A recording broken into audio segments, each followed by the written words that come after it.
Hi, everyone. Good morning, good afternoon, depending upon what coast you're located on. We want to thank you so much for attending SEMA Businesswomen's Virtual Education Series. The Resource and Events Committee has put a lot of hard work into providing these additional resources for the members, really to enhance our professional path and our career. You want to be sure to check out other series that we're going to have on the website. And Nicole will also be adding a link in our chat today, as well as in the follow-up email. In today's session, we have Maru Treviso from SEMA to talk about the performance review process. As a VP of Human Resources, Maru oversees the full cycle of HR functions for SEMA, with a focus on leadership development, organizational culture, personnel strategy, training and coaching. Maru joined SEMA with more than 20 years of professional experience in human resources from a wide range of industries. She was born and raised in Mexico, and she has a beautiful accent, which you'll hear. She moved to the United States in her mid-20s and is fluent in Spanish. She believes in the value of continued education, and because of that, she's attended many HR-related seminars and conferences throughout the years and remains very active in professional organizations such as SHRM, PIHRA, and the HR Star Conference and the California Chamber of Commerce. Maru will talk to us about 20 minutes before we move into breakout sessions.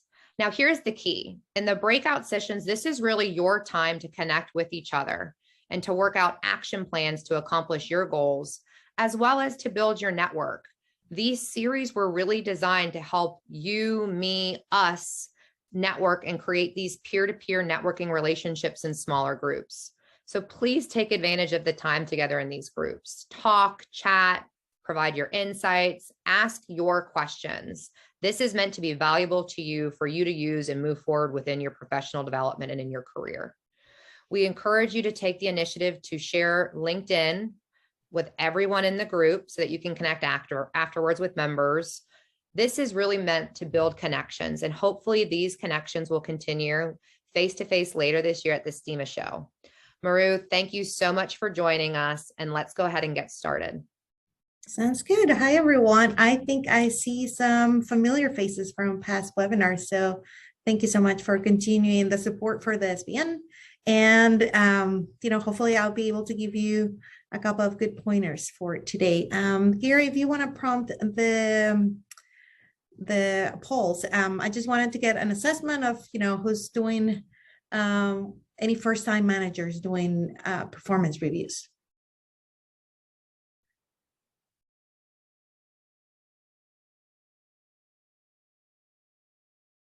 Okay, but looks like we have most of the people have done performance reviews and only a couple of people doing for the first time. Okay. Yeah, we got about 80% of the people it's not the first time, and a couple of people having the first time. So going back to when I was in college, I found that if I can recollect, I've been doing HR, I've been working since I'm 17.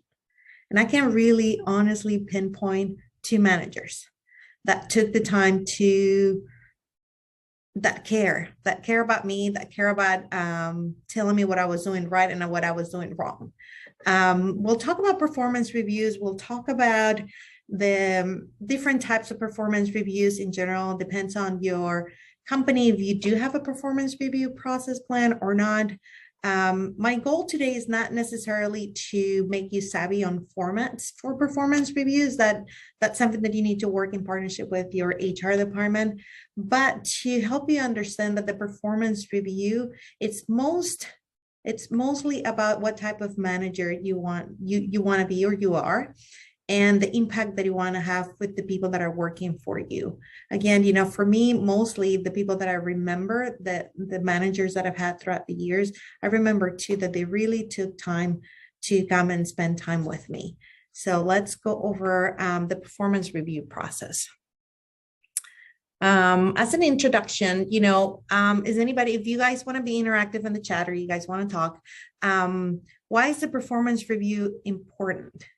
Anybody, again, Jacqueline is going to help us with the chat, but any thoughts about why would this be important to anyone? As I mentioned a few minutes ago, it sets your leadership tone style and communication style, establish the rules of the relationship that you're going to have with your direct reports, and sometimes with your colleagues if you're giving feedback for your colleagues. But it's one of the clearest benefits is the increased performance at work, right? Your annual evaluation is your best opportunity to give feedback. Hopefully, it's not the only time you're talking to individuals.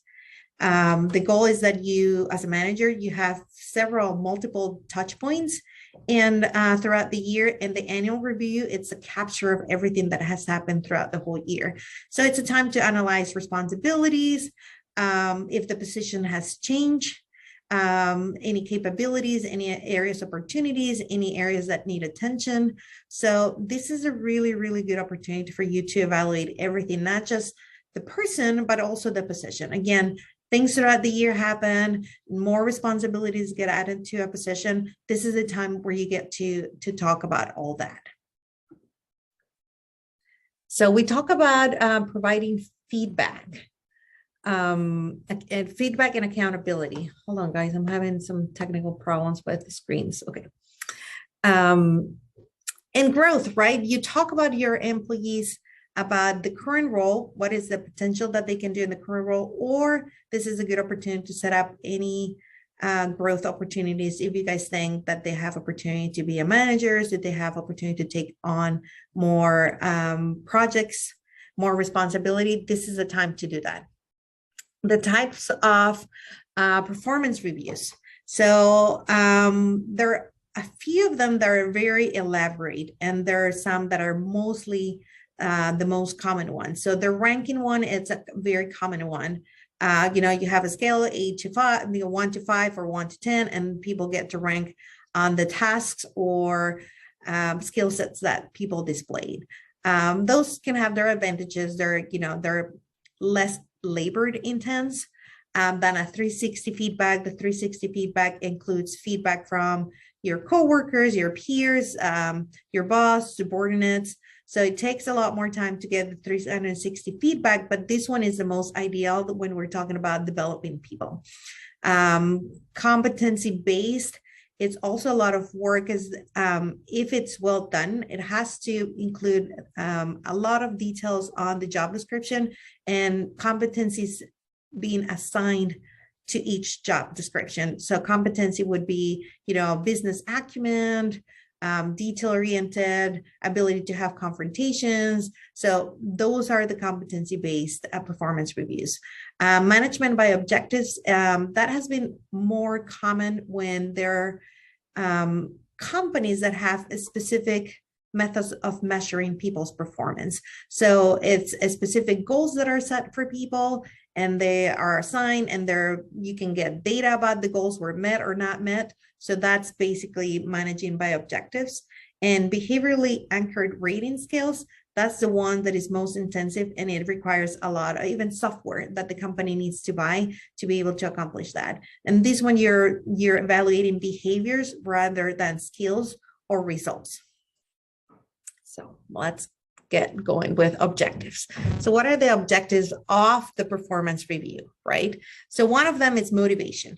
You got to find the balance between positive and negative balance. Provide encouragement and support and opportunity to recognize above and beyond efforts and areas of improvement. So this is a very, very key element of the performance review, right? You don't want to go into the review just to let them know the things that didn't accomplish or they didn't do well. You got to keep your team engaged. Development. You're going to talk about development in the current role, if there's anything else that they need to do better in their current role, or development in the future role. If we have identified anybody that is a potential leader for our organization, these are the areas that you need to document, the things that they do good. And this will be an opportunity, even if you don't have an opportunity for them to be promoted, maybe talk about projects that they can take on without necessarily meaning a promotion, because that could be an issue sometimes. And the last one is communication. It's a two-channel communication. It's not just the manager sitting down talking to the employee. It has to be a two-way communication, talking about expectations, roles, responsibility, working problems, aspirations, and again, the working relationship. We spend so much more time with our work family than our own family, that communication needs to be a key to be able to go through any even difficult conversations if there's lack of performance. So what are we evaluating? And again, I encourage you to, if you do have a format, to work with your HR department and use that format. These are just things that I think they're key to evaluate during the performance reviews. So let's talk about results, right? So what's required and when it's required. The results need to be clear. Normally, it would be a good practice when you hire somebody that you provide them with their job description and what they're going to be measured at. You know, what's required of their job, when is it required? The behaviors, social skills, communication, leadership, teamwork. Most of the time, I like to hire people that have good behaviors and a good attitude, not so much at skill sets, because skills you can train than a behavior.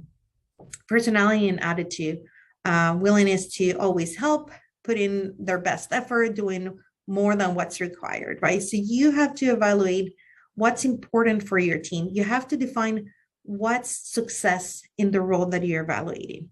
What does that mean? If you didn't put a face to that job, what would that look like? What are the results that you like to see? What are the behaviors that you like to see displayed to make this position successful?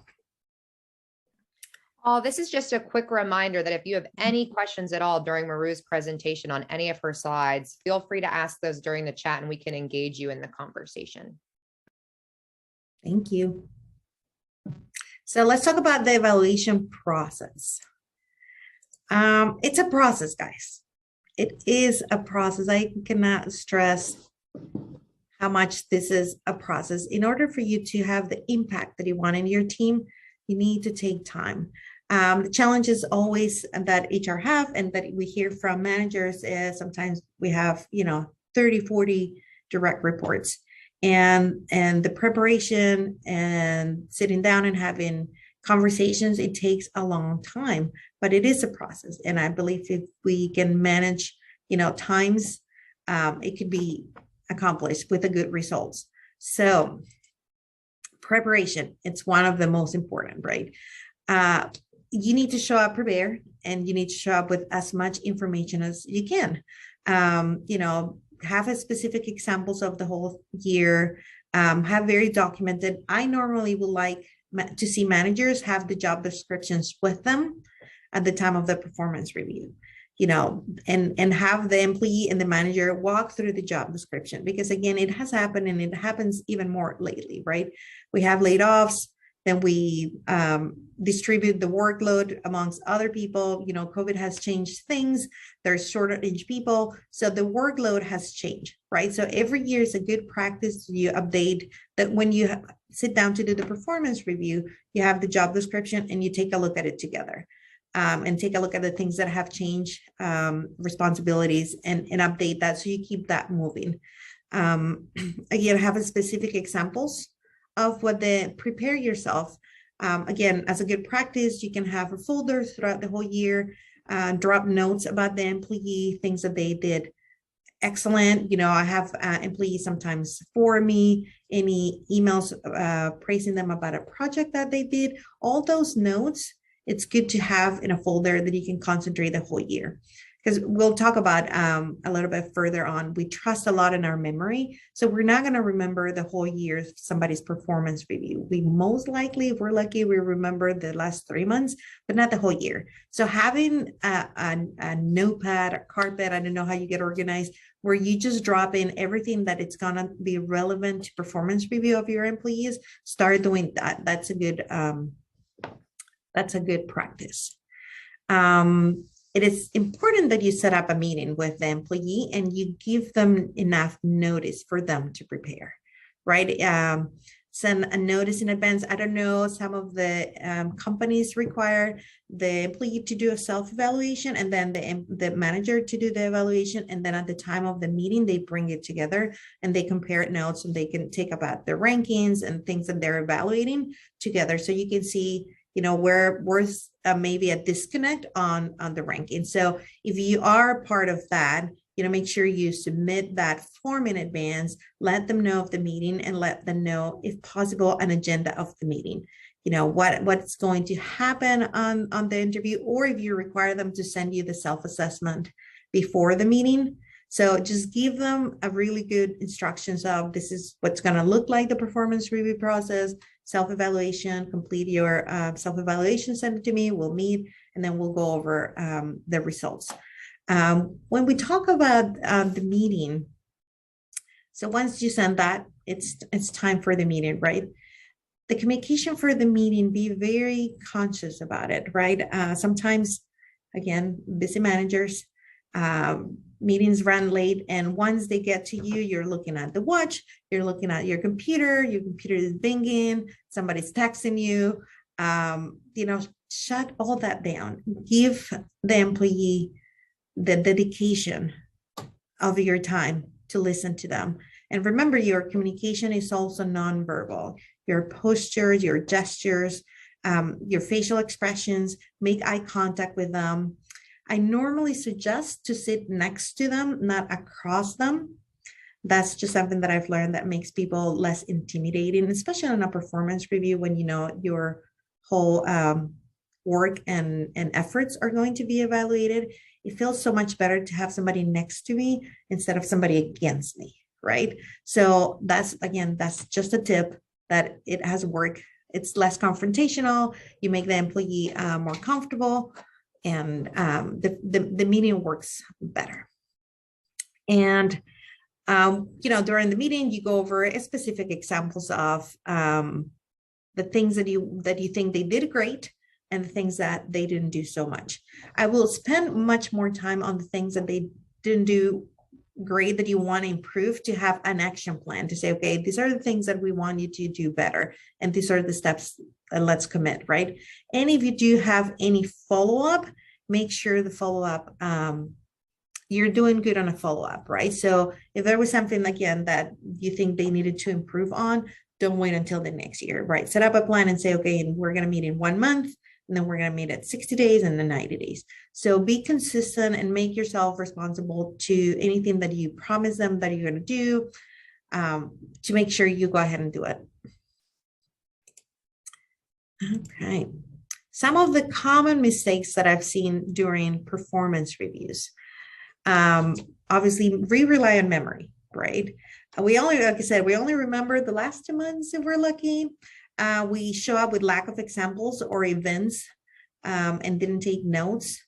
So if you have a scale to 1 to 5 and you say, well, you're a 2, I think you're a 2, right? Be able to explain why they land in a specific grade of the scale.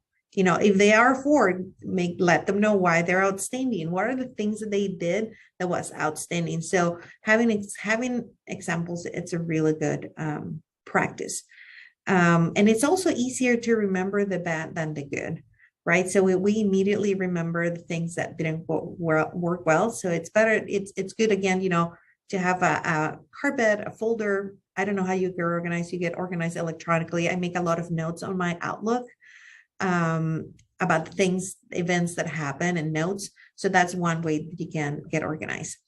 So the halo, we have halo and horn effects, pretty similar, right? It's a bias perception where your own bias can influence somebody positive or somebody negative, right? So if I love, again, if I'm organized, if I like to take notes, the employees that report to me that are organized and they seem to be in a better light just because they do the same habits or they do the same things that I do. And if they do something that I don't like, like I don't put the staple in the wrong place of the packet, then it's like you see them in a negative light. So so those are some of the common mistakes. Confrontation also. Avoiding confrontation for managers is a huge one, right? So again, we have a scale 1 to 5. And they're like, I'm just going to put it on 3 because he does an okay job, but it's not good, but I'm just going to put it on 3 to pass by. This is where I challenge you guys to have the courage to be that manager that changes somebody's life, right? That you have the courage to say, okay, these are the things that are not going well. And this is how we together are going to help it overcome. In comparison, there is a lot of managers that I've seen that they say, well, so-and-so does it this way and it comes out better, or it's a different result. It is better to talk about the problem, not to compare them with another person. Maru, we have a question. So Anne is asking if you would recommend using the same format for each employee, regardless of their position in the company, or do you feel like there needs to be a different format dependent upon their positions? It depends. I think the same format can be used, but different things will need to be addressed, right? If somebody is a manager, their responsibilities are different. So there is a way that one format can be consistent for everybody in the company. It's just the things that they get documented and that you address with them, right? The level of responsibility that they have needs to reflect what you're documenting in that form. Perfect. Thank you so much. Okay. So we have a couple of things that we want to go over on the breakout groups. I don't know if we have any more questions before we have the breakout groups. I tried to go a little quicker because I know the timing. We spend a lot of time. We enjoy the conversation. So we wanted to have more time for people to have conversations, and I can be jumping around and answer more questions. We don't have any more questions right now, so I think it would be great for us to go into our breakout sessions now.